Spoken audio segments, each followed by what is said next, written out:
الحمد للہ رب العالمین والعاقبۃ للمتقین والصلاة والسلام علی سید الانبیاء والمرسلین وعن ابی ہریرۃ رضی اللہ تعالی عنہ فی قصۃ المرأۃ التی کانت تقم المسجد۔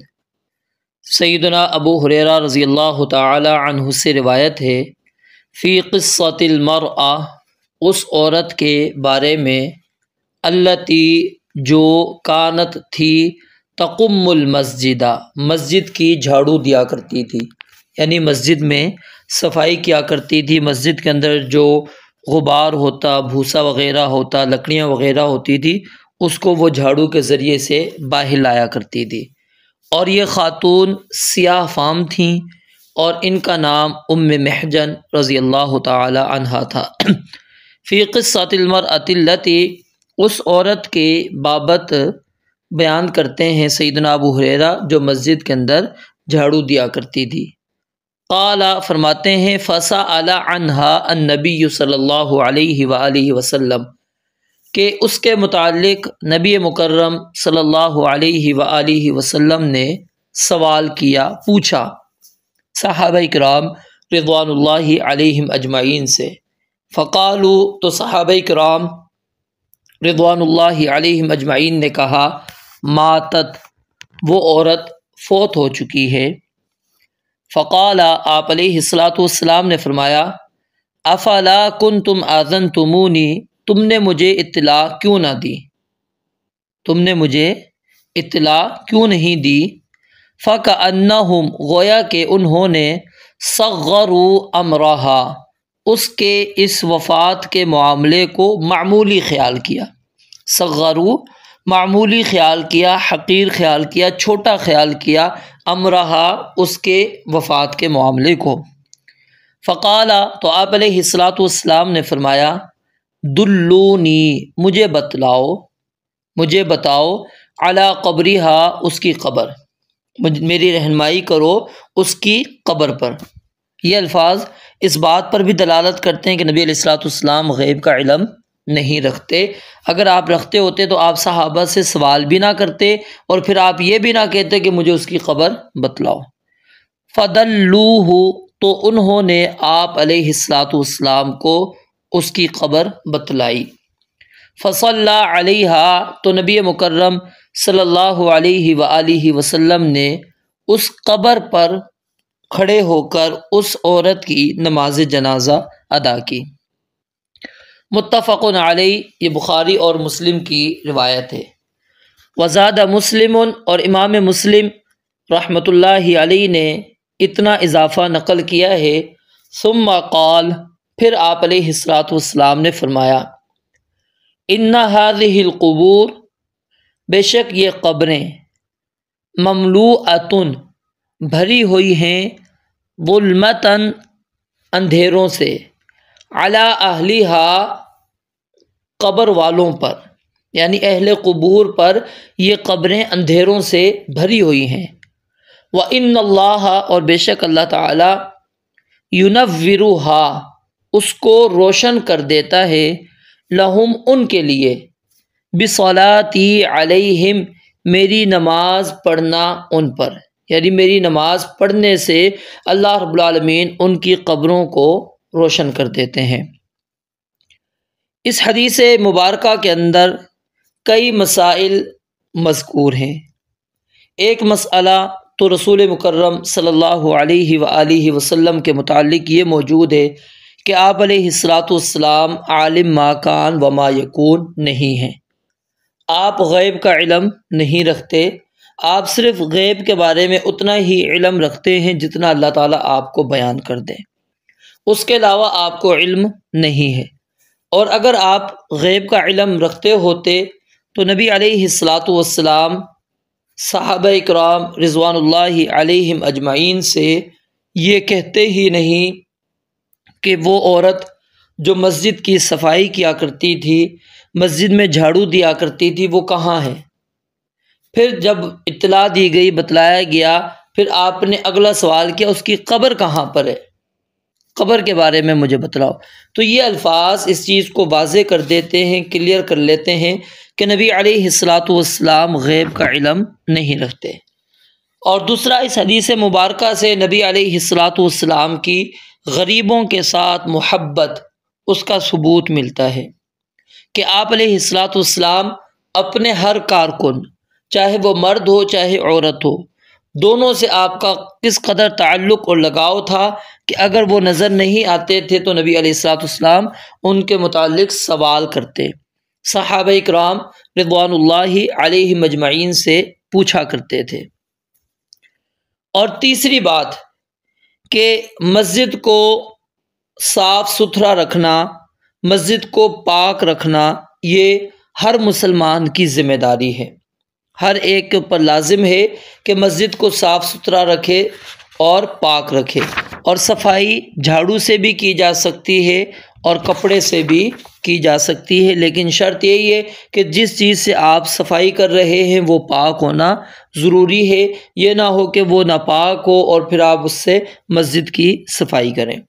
اور پھر یہاں سے یہ مسئلہ بھی ثابت ہوا کہ مسجد کی صفائی مسلمان خاتون بھی کر سکتی ہے۔ مسلمان خاتون جو ہے وہ بھی مسجد کی صفائی کر سکتی ہے، جیسے کہ ام محجن وہ صفائی کیا کرتی تھیں۔ اور اس حدیث مبارکہ سے مسجد کی صفائی کرنے والے کا مقام و مرتبہ وہ واضح ہو جاتا ہے کہ کتنا بلند ہے کہ نبی علیہ الصلاۃ والسلام نے ان کا نماز جنازہ جا کر ان کی قبر پر ادا کیا۔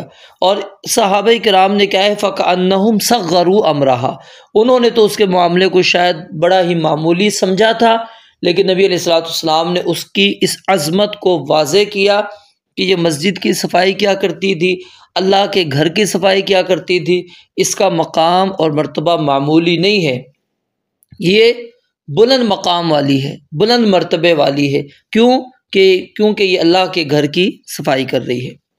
اور اسی طرح اس حدیث مبارکہ سے یہ مسئلہ بھی ثابت ہوتا ہے کہ دفن کرنے کے بعد میت کی قبر پر بھی نماز جنازہ پڑھنی جائز ہے۔ قبر پر صرف نماز جنازہ پڑھنے کا ثبوت ہے، باقی عام نماز نہیں پڑھنی، کیونکہ عام نماز نبی علیہ الصلاۃ والسلام نے قبرستان میں پڑھنے سے منع فرمایا، اور نبی علیہ الصلاۃ والسلام نے ایسی جگہ پر بھی نماز پڑھنے سے منع فرمایا جہاں پر قبر موجود ہو، یعنی آپ کسی ایسی عمارت کے اندر کھڑے ہیں، اس عمارت کے اندر قبر موجود ہے، تو وہاں پر بھی نماز جنازہ، وہاں پر بھی آپ نے نماز نہیں پڑھنی۔ تو نماز جنازہ یہ جائز ہے۔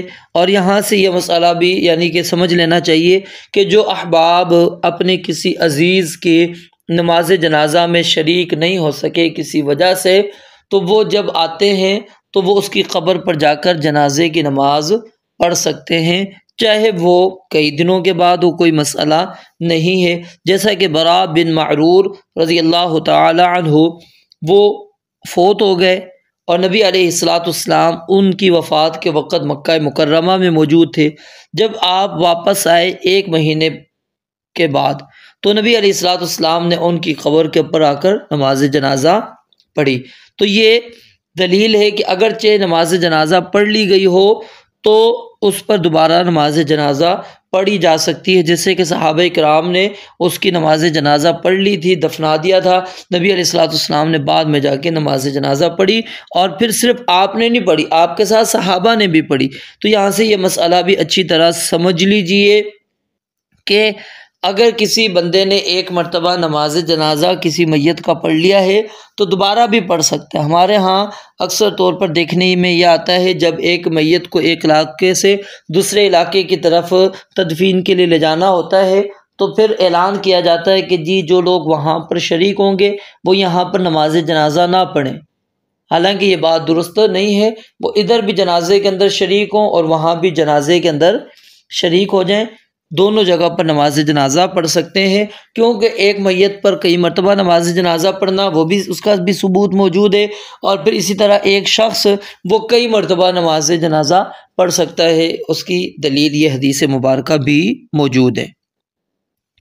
اور مرنے والے کی قبر وہی ہوتی ہے جہاں پر اس کو دفن کر دیا جائے۔ جس جگہ پر وہ مدفون ہے وہی اس کی قبر ہے، اور انہی قبروں کے بارے میں نبی علیہ الصلوۃ والسلام نے فرمایا کہ ان میں تاریکی ہی تاریکی ہے، روشنی نام کی یعنی ان میں کوئی چیز موجود نہیں ہے۔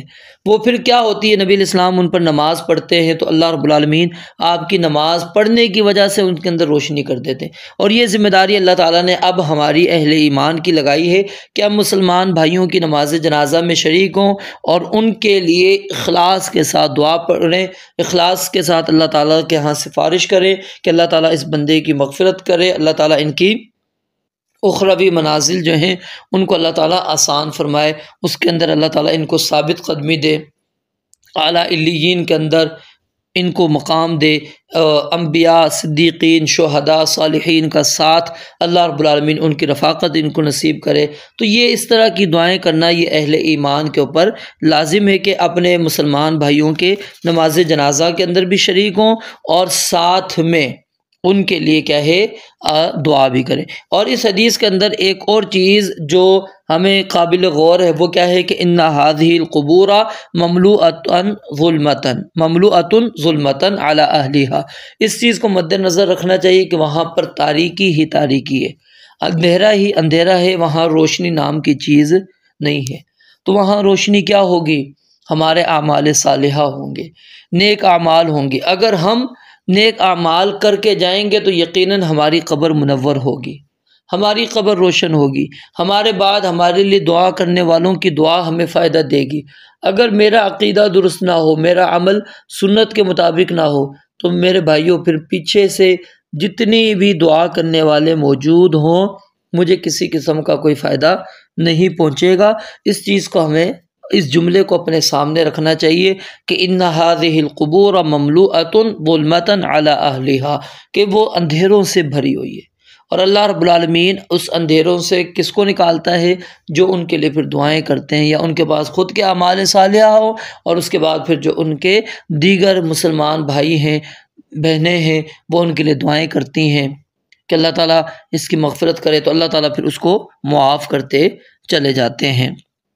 اور تیسری بات یہاں اور اسی طرح ادھر سے یہ بات بھی ثابت ہوئی کہ بس اوقات ایک معاملہ کسی کی نظر کے اندر چھوٹا ہوتا ہے لیکن وہی معاملہ دوسرے بندے کی نظر کے اندر انتہائی اہم ہوتا ہے۔ اب صحابہ نے آپ کو یعنی تکلیف دینا مناسب نہیں سمجھا تھا، رات کا وقت تھا، رات کے وقت فوت ہو گئی، آپ نے ہی ان کو یعنی کہ تدفین والے مراحل سے گزار دیا، کیوں نبی علیہ السلام کو تکلیف نہ ہو۔ لیکن آپ نے اس معاملے کے اندر کیا کہا کہ نہیں، مجھے بتلانا تھا، مجھے تم نے خبر کیوں نہیں دی؟ مجھے خبر کرنی تھی، بتلانا تھا کہ میری فلاں جو ہے مسجد کے اندر صفائی کرنے والی جو ہے وہ فوت ہو چکی ہیں، آپ نے مجھے اطلاع کیوں نہیں دی؟ تو آپ علیہ الصلوۃ والسلام کا یہ تعلق بھی یہاں سے اچھی طرح واضح ہوتا ہے۔ اللہ رب العالمین ہمیں آخرت کی تیاری کرنے کی توفیق عطا فرمائے، رب العالمین ہماری قبروں کو منور فرمائے، روشن فرمائے، اور تا حد نگاہ اللہ رب العالمین ہماری قبروں کو وسیع فرمائے، جب اس دنیا سے رخصت ہو تو ایمان کی حالت میں، اسلام کی حالت میں رخصت ہو۔ رب العالمین سے دعا ہے اللہ تعالیٰ سمجھنے عمل کرنے کی توفیق عطا فرمائے۔ وآخر دعوانا ان الحمد للہ رب العالمین۔